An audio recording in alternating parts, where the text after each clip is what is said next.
What's up YouTube, Saf here on Super Saf TV, and in this video I'm going to be comparing the specs of the new HTC One to the Sony Xperia Z. Now these two handsets are the latest offerings on the Android lineup and both boasting some serious specs.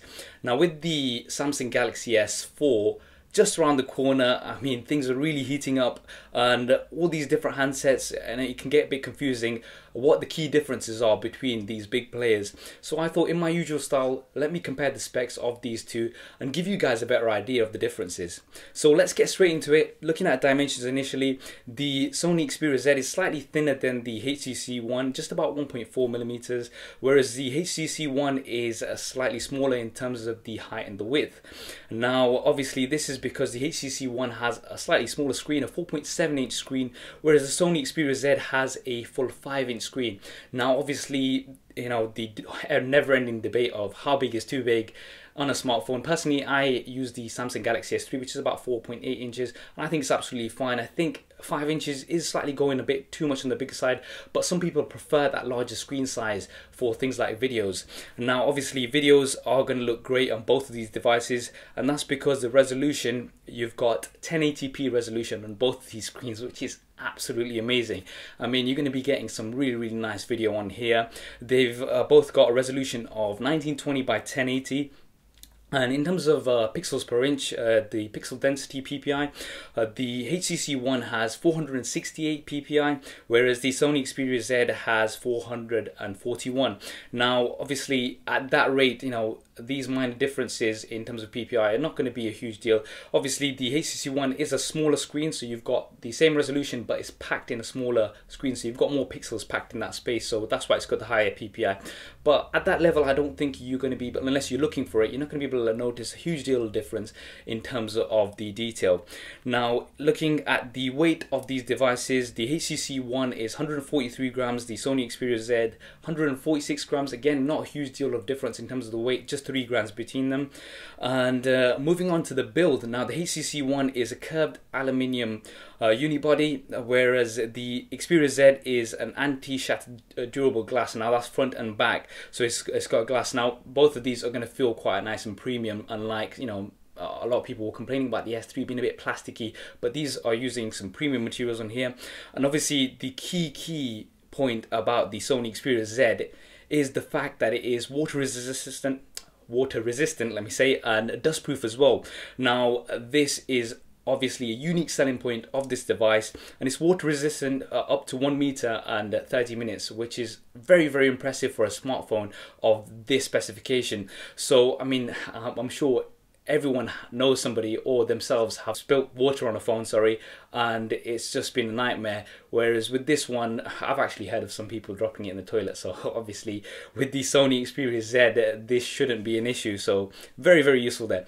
Looking at the speed and the processor, the HTC One has a quad-core 1.7 GHz Quake processor, whereas the Sony Xperia Z has a quad-core 1.5 GHz Quake processor. So a slight difference. Obviously the HTC One has a slight edge in terms of the processor speed. Internal memory, the HTC One has 32 and 64 gigabyte variants, whereas the Sony Xperia Z has just the 16 gigabyte version. Now, having said that, the Xperia Z does have a micro SD card slot, and it's up to 32 gigabytes, whereas the HTC One, you're sort of stuck with what you've got.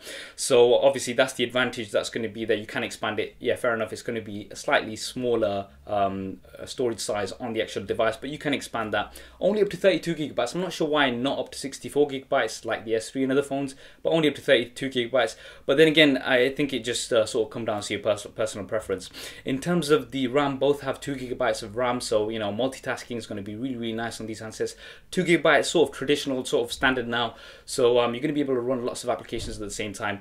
In terms of the camera, the HTC One has a 4 megapixel UltraPixel camera. The Sony Xperia Z has a 13.1 megapixel camera. Now obviously pixels don't mean everything. Megapixels just mean how large the image is and you might have a very large image, but if it's not sharp and clear, then it's not really, what's the point of having such a large image? Now obviously this is one of the things that HTC are really boasting about, is the UltraPixel camera. Now it has a third size sensor. Just to give you a bit of background, a DSLR camera, when those professional ones, entry level, will have a 2/3 sensor. A full frame, which is what professionals use, will have a full frame sensor. So this is a third, which is very impressive on a mobile phone. And what that means is it's going to capture much more light. HTC are saying that it's going to give you 300% more light it's going to let in to the lens than lots of the other devices. So low light photography should be really good with this. It also has HTC Zoe. It's a feature on the phone which captures 20 photos and a 3-second video with one click. So you're going to have a very live gallery, and you can sort of go through all the images and pick which image you want. So quite impressive there as well. In terms of video, the HTC One 1080p at 30 frames a second. Same thing on the Sony Xperia Z, and both do HDR video as well, which is quite interesting. I really want to try this out. HDR video, high dynamic range video. Usually see you've got an images on a lot of phone, but on video this is going to be really cool, because you're going to get some really sharp images, and you know, where you've got some backlight in some videos, it's going to be really good in terms of getting out the other tones in that image. So you know, it's not going to be like a complete silhouette sometimes. So that's going to be really interesting to see. Front facing camera, the HTC One has a 2.1 megapixel camera. The Sony Xperia has a 2.2 megapixel camera. Now both of these are capable of filming at 1080p at 30 frames a second. Now this is really good. Traditionally, most of the Android smartphones, most of the smartphones out there will have a 720p front facing camera. Now personally, I've had an issue with this, because when I'm vlogging and things like that, when I'm using the phone and I'm switching between the camera, then when it comes to editing, I have to downgrade the 1080p footage to 720p on my current S3. However, with this is going to be really useful, because you can use the front and the back, and they're both going to be at 1080p. So very good on both devices.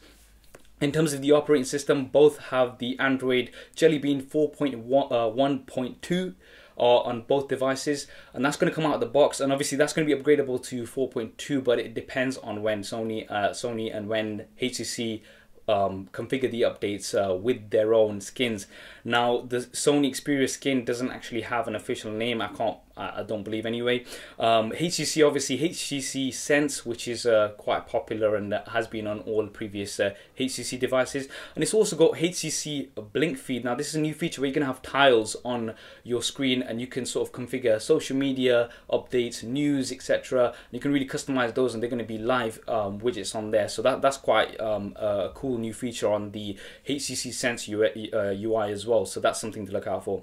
In terms of battery, the HTC One has a lithium polymer 2300 milliamp battery, whereas the Sony Xperia Z has a lithium ion 2330 milliamp battery.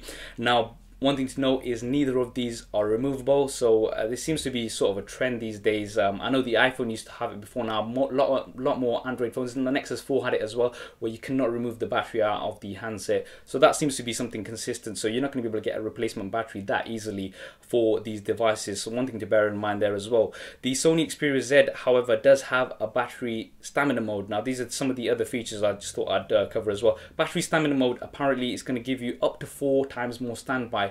So when you've not using the phone and the screen is off, then it's going to sort of put the other apps, like sort of close off some of the other apps and start them up again when when you're using the device. So it's going to try to save you battery. So that's one of the features on the Sony Xperia Z. However, the HTC One, in terms of other features, it has dual frontal stereo speakers with built-in amplifiers. So they've really concentrated on the sound. Obviously with some of the other devices as well, they've really concentrated on the sound, but here you're going to have HTC boom sound is what they're calling it. Sharper, richer and louder sound that you're going to get on. Then obviously if you've got stereo speakers, both 2 stereo speakers at the front, you're going to be getting some better sound when you're watching videos and things off the handset directly. Some people just use headphones, but obviously this is going to give you some nice sound on there. Okay, finally moving on to price now. Obviously depending on your carrier, etc., and the contracts you go on, that's going to be completely different, but I'm just looking at the handset only costs now. Roughly speaking, they're both very similar, between £500 to £550 in UK, and in the US between $700 and $750. So the sort of premium pricing there that you're going to be getting. But again, for these handsets, that is pretty reasonable, because these are some serious handsets here. Now those were the key differences between these two. I think they're absolutely exceptional. What are your views on these devices? Which one would you go for? Do drop me a comment below and let me know. Now obviously a lot of people are excited about the Android lineup, But the big question is about the Galaxy S4. What will that be offering? And obviously HTC and Sony have really tried to capture the share of the market this time with these handsets, and they are looking very impressive. But obviously last year, 2012, was dominated by the Samsung Galaxy S3, and the others did not really live up to the, I mean, obviously Samsung, brilliant at their marketing, and I mean, I've been using the S3, absolutely exceptional device. So it still remains to see what the S4 will have to offer. And personally, before making a decision on any new handset, I'm going to be waiting for the announcement of the S4 to really see what Samsung have got up their sleeve. So it'll be interesting to see. Now obviously in the usual style, if I do get hold of either of these devices, I'll be posting a full review on the channel, and I hope you enjoyed this video and found it useful. If you did, please do hit that thumbs up button. It really does help me out. And why not subscribe to the channel? I'm going to be having plenty more videos coming up on here, so do hit the subscribe button right here. Thank you for watching. This is Saf on Super Saf TV, and I'll see you next time.